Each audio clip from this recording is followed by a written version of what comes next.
عید الفطر کے دن کیا کرنا چاہیے؟ عید الفطر کے دن یہ چیزیں کرنا سنت ہے۔ فجر کی نماز اپنے محلے کی مسجد میں پڑھنا سنت ہے۔ حجامت بنوانا، مسواک کرنا، غسل کرنا، ناخن کٹوانا، اچھے کپڑے پہننا، نیا لباس ہو تو نیا پہنے ورنہ دھلا ہوا صاف ستھرا لباس پہنے۔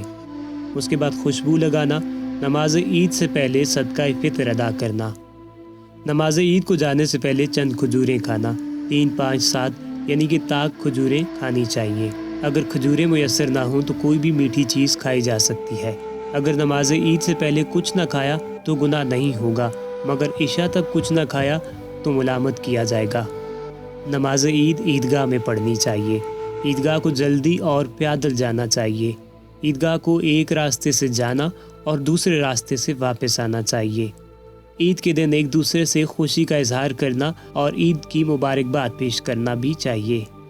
بعد نماز عید ایک دوسرے کو مصافحہ کرنا یعنی ہاتھ ملانا اور گلے ملنا جو عموماً مسلمانوں میں رائج ہے، بہتر ہے کیونکہ اس میں اظہار مسرت ہے۔ نماز عید کے لیے جاتے ہوئے راستے میں آہستہ آواز میں تکبیر کہیے۔ اللہ پاک آپ کو اور ہم سب کو عید الفطر کی ان تمام سنتوں پر عمل کرنے کی توفیق عطا فرمائے اور عید الفطر کو بہت ہی اچھے انداز میں منانے کی توفیق عطا فرمائے۔